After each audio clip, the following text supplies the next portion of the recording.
श्री स्वामी समर्थ. नमस्कार मैत्रिणींनो, वटपौर्णिमा 2026 सविस्तर पूजा पद्धत, महत्व आणि संपूर्ण माहिती. वटपौर्णिमा हा हिंदू धर्मातील अत्यंत पवित्र आणि महत्त्वाचा सण आहे. या दिवशी विवाहित महिला आपल्या पतीच्या दीर्घायुष्यासाठी आणि सुखी संसारासाठी वटवृक्षाची, वडाच्या झाडाची पूजा करतात आणि उपवास ठेवतात. शास्त्रयुक्त नियमानुसार वटपौर्णिमेची संपूर्ण माहिती, पूजा विधी आणि शुभ मुहूर्त खालीलप्रमाणे आहे. वटपौर्णिमा 2026 शुभ मुहूर्त, चांगला वेळ. वर्ष 2026 मध्ये ज्येष्ठ पौर्णिमा तिथी कधी सुरू होत आहे आणि कधी संपत आहे त्यानुसार पूजेचा शुभ मुहूर्त निश्चित केला जातो. विशेष टीप: वटपौर्णिमेची पूजा नेहमी पौर्णिमा तिथी ज्या दिवशी सूर्योदयाची वेळ असते किंवा ज्या दिवशी दुपारी पौर्णिमा लाभते त्या दिवशी केली जाते. पंचांगानुसार स्थानिक सूर्योदयाच्या वेळेनुसार पूजेचा सर्वोत्तम काळ सकाळी 6 ते दुपारी 1:30 दरम्यान असेल. राहू काळ सोडून शुभ चौंगड्यावर पूजा करावी. वटपौर्णिमा पूजेचे महत्व: पौराणिक कथेनुसार याच दिवशी सती सावित्रीने आपल्या बुद्धीच्या, पतीवरील निष्ठेच्या आणि तपाच्या बळावर यमराजाकडून आपले मृत पती सत्यवान याचे प्राण परत मिळवले होते.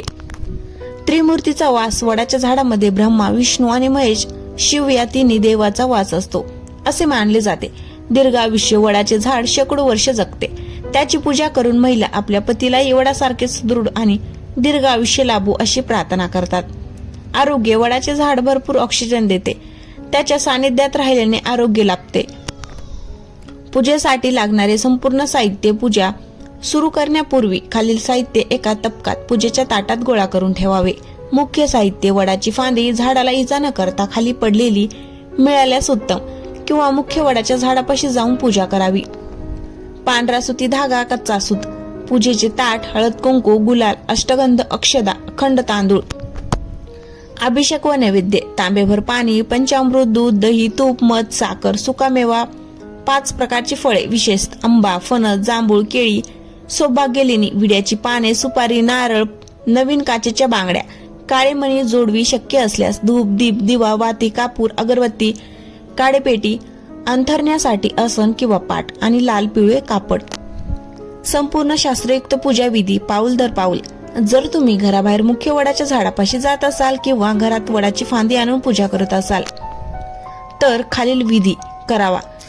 पहिला म्हणजे पूर्वतयारी आणि संकल्प. सकाळी लवकर उठून स्नान करावे. नवीन किंवा स्वच्छ सुती रेशमी साडी परिधान करावी.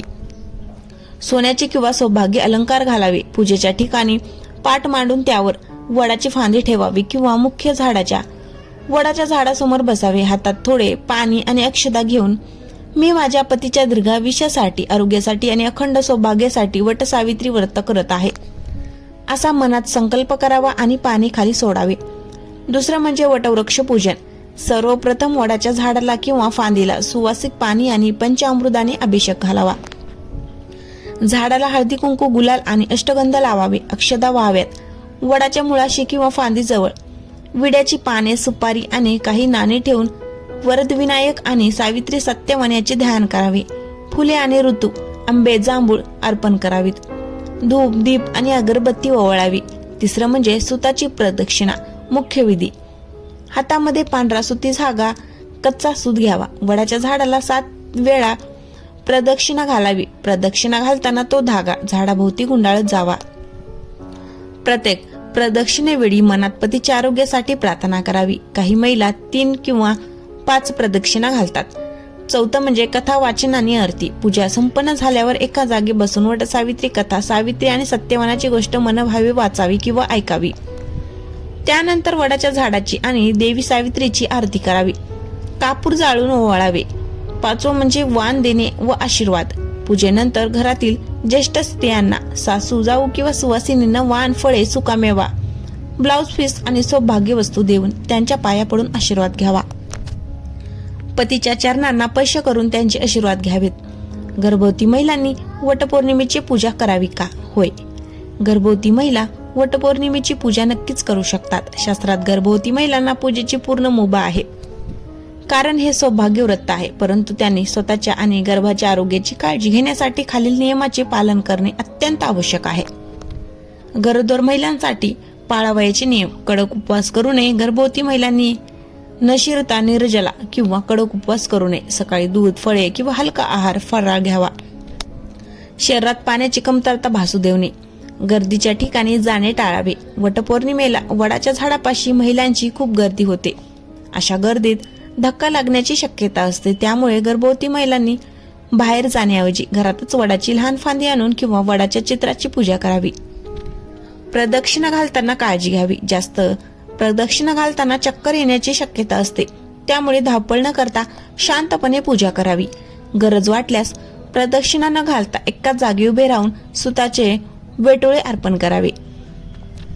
वटपौर्णिमेचे व्रत हे श्रद्धेचे आणि शरीराला अवाजवी कष्ट देण्याचे नाही. त्यामुळे आरोग्याची काळजी घेऊन केलेली पूजा ही देव तेवढ्याच आनंदाने स्वीकारतो. वटपौर्णिमेला काय करावे आणि काय टाळावे? काय करावे? पूजेच्या दिवशी नेहमी आनंदी आणि प्रसन्न राहावे. पूजेनंतर घरातील वडीलधाऱ्या व्यक्तींच्या पाया पडून आशीर्वाद घ्यावेत. वडाच्या झाडाभोवती प्रदक्षिणा घालताना इतरांशी गप्पा मारणे टाळावे. मनात देवाचे नामस्मरण करावे. काय टाळावे? या दिवशी कोणाशी वाद घालू नये किंवा कोणाचा अनादर करू नये. पूजेसाठी प्लास्टिकच्या वस्तू किंवा प्लास्टिकच्या थाळ्या वापरणे टाळावे. तांब्याची किंवा पितळेची भांडी वापरावीत. व्रताचा शेवट कसा करावा? समाप्ती आणि पारण. वटपौर्णिमेच्या व्रताचा शेवट सांगता अत्यंत महत्वाचा असतो. शास्त्रानुसार व्रत पूर्ण करण्याची पद्धत खालील प्रमाणे आहे. पहिली पद्धत आरती आणि कापूर विसर्जन. सायंकाळी घरामध्ये किंवा मंदिरात देवी सावित्री आणि सत्यवानाची पुन्हा एकदा आरती करावी. कापूर जाळून घरातील नकारात्मक ऊर्जा दूर करावी. दुसरी पद्धत पतीला नैवेद्य आणि भोजन. संध्याकाळी पूजेचा नैवेद्य आमरसपुरी किंवा पुरणपोळी देवापुढे ठेवावा.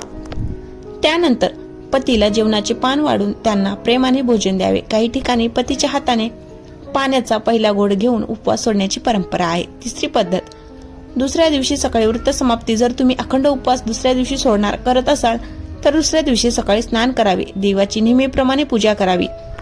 घराबाहेर किंवा कुंडीत पूजेसाठी आणलेली वडाची फांदी असेल तर ती सन्मानाने काढून वाहत्या पाण्यात विसर्जित करावी किंवा एखाद्या झाडाच्या मुळाशी ठेवावी. सुवासिनींना हळदी कुंकू लावून व्रताची सांगता करावी. वटपौर्णिमा हे केवळ एक धार्मिक व्रत नसून ते पती पत्नीतील निस्सीम प्रेम, आधार आणि निष्ठेचे प्रतीक आहे.